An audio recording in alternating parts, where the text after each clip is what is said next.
Hello and welcome. स्वागत है आप सबका अपने यूट्यूब चैनल मैथ स्टडी में। इस वीडियो में हम डिस्कस करने वाले हैं वीरेश ग्रेवाल के चैप्टर 1 से सॉल्यूशन ऑफ इक्वेशन। स्टूडेंट्स को अक्सर ये प्रॉब्लम होता है कि किसी भी इक्वेशन का सॉल्यूशन यानी कि उसका रूट्स निकालने में, उसका फैक्टर्स निकालने में प्रॉब्लम फेस होता है। तो इस वीडियो में इसी प्रॉब्लम का सॉल्यूशन हम लोग देखने वाले हैं। एक एग्जाम्पल यहाँ पे लिया हुआ है, एग्जाम्पल नंबर 1.1 का सॉल्यूशन। इसका क्वेश्चन है हमारे पास, solve the equation 2x³ plus x² minus 13x plus 6 is equal to 0। इस इक्वेशन को हमें सॉल्व करना है। सॉल्व करने से पहले हम लोग सॉल्यूशन इक्वेशन के बारे में कुछ जान लेते हैं। सॉल्यूशन इक्वेशन क्या कहता है? सबसे पहले तो इक्वेशन को हम लोग समझेंगे व्हाट इज इक्वेशन। तो इक्वेशन एक मैथमेटिकल एक्सप्रेशन है जिसमें हम लोग बीच में इक्वल टू का साइन यूज़ करते हैं और लेफ्ट साइड में हम लोग किसी भी टर्म्स का, लेट सपोज एक्स का यूज़ कर लिए, उसके साथ न्यूमेरिक वैल्यू का यूज़ कर लिए और इसी टर्म्स को जो कि लेफ्ट साइड में है इक्वल करते हैं हम राइट साइड के टर्म से। इसका वैल्यू कुछ भी रख सकते हैं। लेट्स सपोज एक्स का वैल्यू अगर हम 9 रख दिए तो that means it is obvious कि एक्स का वैल्यू हमारा 4 जब हम रखेंगे तो ये जो इक्वेशन है ये सेटिस्फाई कर जाएगा। और इसी सेटिस्फैक्शन को हम लोग दिखाने के लिए हम लोग बीच में इक्वल टू का साइन देते हैं। This expression is termed as equation. ठीक है, अब ये तो बहुत बेसिक कॉन्सेप्ट हो गया। इसके एक स्टेप आगे अगर हम लोग बढ़ेंगे, एक लेवल आगे बढ़ेंगे तो सिंपल सा अब जो हमारे टर्म्स है वो पावर के साथ हमको दिख रहा होगा कि हमारे जो टर्म्स यूज़ हुए हैं, एक्स का क्यू यहाँ पे यूज़ हुआ है, एक्स टू द पावर 3 यहाँ पे यूज़ हुआ है, एक्स का स्क्वायर है और इसमें एक्स का वैल्यू यहाँ पे पावर पे 1 है और फॉर दिस टर्म एक्स का वैल्यू यहाँ पे 0 है। ठीक है, तो इस तरीके के इक्वेशंस के लिए हम सॉल्यूशन निकाल रहे हैं। तो आइए देखते हैं सॉल्यूशन कैसे निकाल सकते हैं हम लोग इसका। और उस सॉल्यूशन को निकालने से पहले एक छोटा सा कॉन्सेप्ट जनरेट करवा देंगे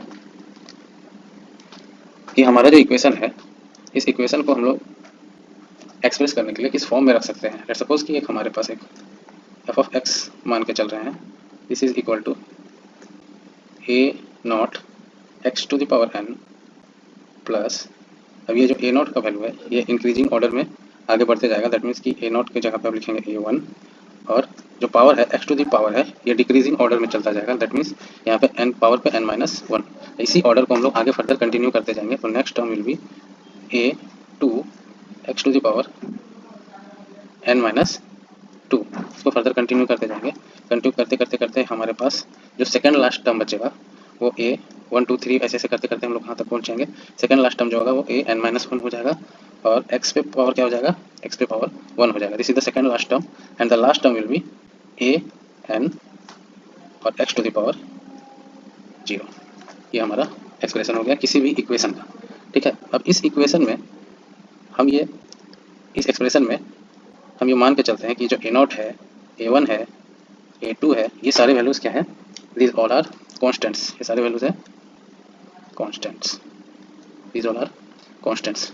और n क्या है, n is a positive integer, n is a positive integer, n is a positive integer.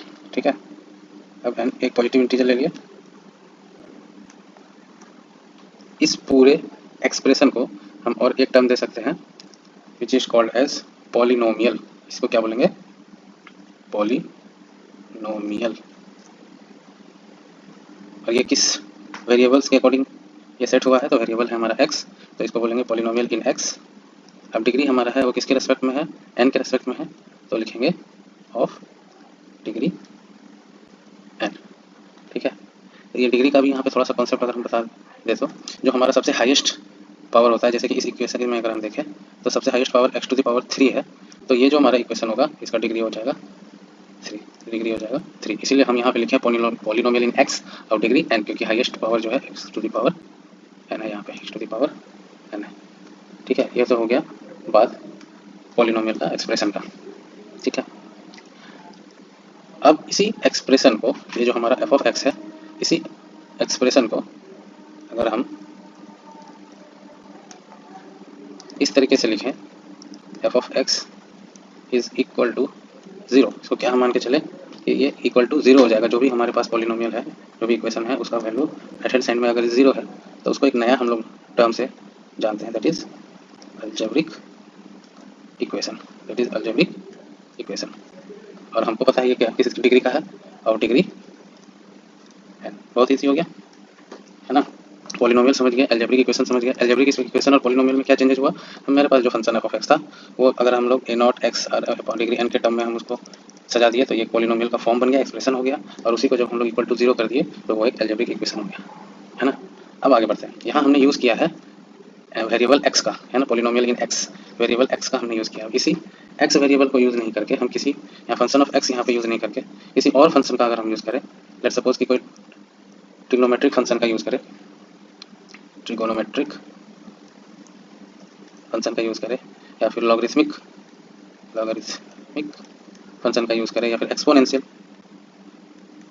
Function का यूज़ करें, इसमें से कोई भी और भी सारे फंक्शन होते हैं, इनमें से किसी भी फंक्शन का यूज़ करेंगे और उसमें f of x is equal to अगर 0 हम शो करेंगे तो देन वो अलजेब्रिक इक्वेशन से चेंज होकर उसका नाम क्या हो जाएगा, ट्रांसेंडेंटल इक्वेशन। उसका स्पेलिंग हो जाएगा SCEN, ट्रांसेंडेंटल इक्वेशन। तो यहाँ दो चीज़ अब आपको यहाँ पे याद रखना है कि जब हम लोग एक्स के वेरिएबल के साथ किसी भी इक्वेशन को एक्सप्रेस कर रहे हैं विथ इक्वल टू 0 तो अलजेब्रिक इक्वेशन हो जाएगा, और उसके अलावा किसी भी ट्रिग्नोमेट्रिक फंक्शन का, लॉगरिथमिक फंक्शन का, एक्सपोनेंशियल फंक्शन का यूज़ कर रहे हैं तो that will be transcendental equation. तो अब हम यहाँ पे इस इक्वेशन को, जो हमारा क्वेश्चन है उस इक्वेशन को अगर देखें तो हम इजीली बता सकेंगे कि this is an algebraic equation. ठीक है, ये हमारा क्या है, अलजेब्रिक इक्वेशन। अब आते हैं सॉल्यूशन पे। बिना देर किए सॉल्यूशन की ओर बढ़ते हैं। इतना तो कॉन्सेप्ट जनरेट हो गया, इतना कुछ आप सीख चुके हैं, और पहले से अगर सीखे हुए तो आपका रिवीजन हो गया। अब आते हैं सॉल्यूशन पे। सॉल्यूशन क्या करना है, कुछ नहीं है, बहुत ही सिंपल है सॉल्यूशन में हमें एक एक्स के ऐसे वैल्यू को यहाँ पे फाइंड आउट करना है जिसका वैल्यू, अगर हम एक्स का वैल्यू पुट कर दें तो ये पूरा का पूरा इक्वेशन क्या हो जाएगा, 0 हो जाएगा। ठीक है, तो बाय इंस्पेक्शन हम यहाँ पे फाइंड आउट करेंगे कि एक्स का वैल्यू ऐसा क्या रखे तो यहाँ पे नेक्स्ट राइट साइड में 0 हो जाए। तो एक्स का वैल्यू एक बार 1 पुट करके देखते हैं तो इट विल बिकम 2, ये हो जाएगा 1 का पावर 1 तो 1 से 2 इंटू 1 1 ही 2 ही हो जाएगा, प्लस 1 का स्क्वायर भी 1 ही होगा, -13 प्लस 6, ये तो किसी तरीके से 0 नहीं होगा तो ये ट्रायल हटा दिया। नेक्स्ट अगर 2 रखें तो 2 इंटू 2 टू 4 4 टू 8, यहाँ पे 8 हो जाएगा, प्लस यहाँ हो जाएगा 2 into 2 that is 4, -13 two 26 plus 6, तो ये चांसेस है कि आ सकता है, इसको चेक कर लेते हैं। 8 टू 16 प्लस 4 दिस इज 20, और यहाँ -26 plus 6 which is also equal to 20, तो 20 - 20 इज इक्वल टू 0, ये सेटिस्फाई करिए। तो by inspection we can say that x is equal to 2 satisfy the equation, x is equal to 2 satisfy the equation, satisfies the given equation। ठीक है, ये एक statement हमको मिल गया। अब इससे तो ये हमें पता चल गया कि अगर x 2 रखने पे ये सेटिस्फाई कर रहा है दैट मीन्स कि 2 is the root of this equation, 2 is the root of this equation. अब अगर 2 रूट है तो हम लोग x इक्वल टू 2 ऐसे लिखे हैं, x equal to 2 that means 2 को अगर इधर ले आए तो x minus 2 is equal to 0 which gives x minus 2 as a factor, it is a factor of the equation. ये जो गिवन इक्वेशन है इस इक्वेशन का फैक्टर है x माइनस 2 फैक्टर हो गया। अब हमें क्या करना है कि इसका रूट्स फाइंड आउट करना है। एक रूट तो हमें ऑलरेडी मिल गया है 2, इसके अलावा भी और कितने रूट्स हैं, तो अगर डिग्री 3 है तो कम से कम हमको 3 रूट्स मिलेगा। तो इसके अलावा x माइनस 2 के अलावा अगर पता करना है तो we have to divide this equation with the factor x minus 2। ठीक है, उसको हम लोग क्या करेंगे, dividing the polynomial by x minus 2। अब डिवाइड करने का भी एक तरीका होता है, डिवाइड करने का रूल जान जाइए। सिंपल सा एक रूल होता है जिसका नाम है सिंथेटिक, सुने होंगे आप लोग, इस डिवीजन मेथड का यूज़ भी किए होंगे, अगर नहीं यूज़ किए तो इसको भी यहाँ सीख लीजिए। सिंथेटिक डिवीजन में क्या करेंगे, सिंपल सा जितना भी कोफिशिएंट वैल्यू है, इसमें किसके कोफिशिएंट वैल्यू, इसका कोफिशिएंट वैल्यू क्या है 2 है, इसका कोफिशिएंट वैल्यू क्या है 1 है, इसका कोफिशिएंट वैल्यू -13 है, इसका कोफिशिएंट वैल्यू +6 है, तो सारे कोफिशिएंट वैल्यू को हम लोग यहाँ लिख देंगे 2 1 -13 6। और चूँकि x -2 ये फैक्टर है तो किनारे में सबसे राइट साइड में जो फैक्टर हमारा गिवन है x इक्वल टू 2 उस फैक्टर को यहाँ रख देंगे। ठीक है, उसके बाद ये जो हमारा 2 है, 2 को एज इट इज़ फर्स्ट जो कोफिशिएंट है उसको एज इट इज़ यहाँ पे उतार देंगे। अगर इसकी जगह 5 रहता तो 5 को एज इट इज़ यहाँ उतार देंगे। अब इसको इस वाले टर्म से मल्टीप्लाई करेंगे, तो मल्टीप्लाई करने पे आ जाएगा 2 टू 4, 4 को यहाँ रख देंगे। अब इन दोनों का जो वैल्यू है, इन दोनों का वैल्यू ऐड करके यहाँ पे रख देंगे विच इज़ 5। अब फिर से 5 को इससे मल्टीप्लाई करेंगे 2 से, तो 5 टू 10, 10 को रख देंगे यहाँ पे, फिर से दोनों को ऐड कर देंगे तो -13 और +10 बिकम -3, फिर से इसको और 2 को मल्टीप्लाई करेंगे विच इज़ इक्वल टू -6, और देखेंगे लास्ट में ये आपका आ गया 0। तो ये 0 आ गया, तो हम नीचे जो कोफिशिएंट वैल्यू जो हमको वैल्यू मिला है कोफिशिएंट वैल्यू उसको हम लोग यूज़ करके एक इक्वेशन बना लेंगे which is 2x square 2x square plus 5x minus 3 ये देखो रिमाइंडर 0 हो गया था। ठीक है, तो हमारे पास एक इक्वेशन आ गया 2x square plus 5x minus 3, ये वैल्यू मिल गया। अब इसको क्या करेंगे, इसको इक्वेट करने के लिए इज इक्वल टू 0 पुट कर देंगे। तो हम क्या करें, dividing the polynomial by x minus 2 जब किए तो we will get 2x square plus 5x minus 3 which is equal to 0। इसको 0 रख दिया। अब इसको सॉल्व करेंगे, तो अब इसको solving the quadratic equation, solving the quadratic equation solve करेंगे। तो सॉल्व करने के बाद हमारे पास हमारा जो फॉर्मूला है, फॉर्मूला के अकॉर्डिंगली सॉल्व करेंगे। तो this is x is equal to minus b plus minus p का वैल्यू कितना है 5 प्लस माइनस अंडर रूट क्या होगा बी स्क्वायर माइनस 4ac। तो बी का वैल्यू कितना है, बी का वैल्यू आ गया यहाँ पे 5, बी स्क्वायर की जगह पे लिख देंगे 5 स्क्वायर माइनस 4ac माइनस 4, ए का वैल्यू यहाँ पे हो गया 2, this is A, this is B, this is C. A का वैल्यू हो गया 2 और ए सी, सी का वैल्यू हो गया minus 3, this is minus 3 and whole divided by 2 है, 2 तो रहेगा ही और ए का वैल्यू 2।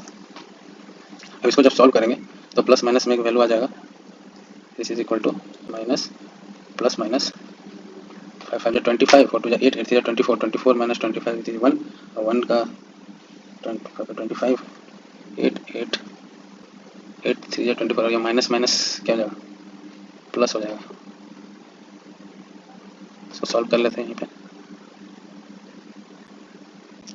अंडर रूट वैल्यू है 25 plus 24 by 4 which is equal to minus 5 plus minus 49 under root 49 which is equal to 7/4, 7/4 आ गया। तो प्लस माइनस करेंगे, तो प्लस माइनस करने के बाद हमको क्या मिलेगा, एक बार प्लस के साथ एक बार माइनस के साथ, तो दिस विल बिकम माइनस 3, 7 5 12 हो गया ना, 12 4 3 जट होता है, एक माइनस 3 मिला और next will be 7 minus 2/4 minus 4 plus 2/4 that is 1/2, next one is 1/2। तो हमारे पास इक्वेशन रूट्स मिल गया ऑलरेडी, हमारे पास रूट क्या था 2 ऑलरेडी हमारे पास था, hence the root of the given equation are 2 already हमारे पास था, उसके बाद मिल गया -3, उसके बाद मिल गया 1/2 and this is our solution. एक बार ऊपर में रिवाइज कर लेते हैं, चेक कर लेते हैं कैसे कैसे हमने इसको सॉल्व किया। तो सबसे पहले तो इस इक्वेशन को हम लोगों ने सेटिस्फाई किया बाय इंस्पेक्शन, जिसमें कि x का वैल्यू हमको 2 मिल गया। तो 2 मिलने से एक रूट हमको ऑलरेडी पता चल गया, तो x माइनस 2 को उसका फैक्टर ले लिए, फैक्टर को क्या किए, फैक्टर को इक्वेशन से डिवाइड कर दिया और डिवाइड करने के लिए हमने यूज़ किया सिंथेटिक डिवीजन। डिवाइड करने से हमको मिल गया एक क्वाड्रेटिक इक्वेशन मिल गया। उसके बाद उसका फॉर्मूला पुट कर दिए, फॉर्मूला पुट करने से हमको x का वैल्यू मिल गया -3 और 1/2। तो ओवरऑल हमको 3 रूट्स मिल गया 2 -3 और 1/2। ठीक है, उम्मीद करता हूँ कि ये बहुत ईजिली ये क्वेश्चन आप लोगों को समझ में आया होगा। और इसी तरीके से जो भी हमारा हाईएस्ट डिग्री होता है, नंबर ऑफ रूट्स उतना ही होता है, तो जब भी हमारा ये हाईएस्ट डिग्री जो आएगा तो उससे हम पता कर लेंगे कि हमारे पास टोटल रूट्स कितने होने चाहिए किसी भी सॉल्यूशन के। और ये सिंथेटिक डिवीजन अगर है तो हम इजीली उसको बाय डिवीजन मेथड यूज़ कर सकते हैं निकालने का। ठीक है, इस वीडियो में बस इतना ही, लास्ट तक बने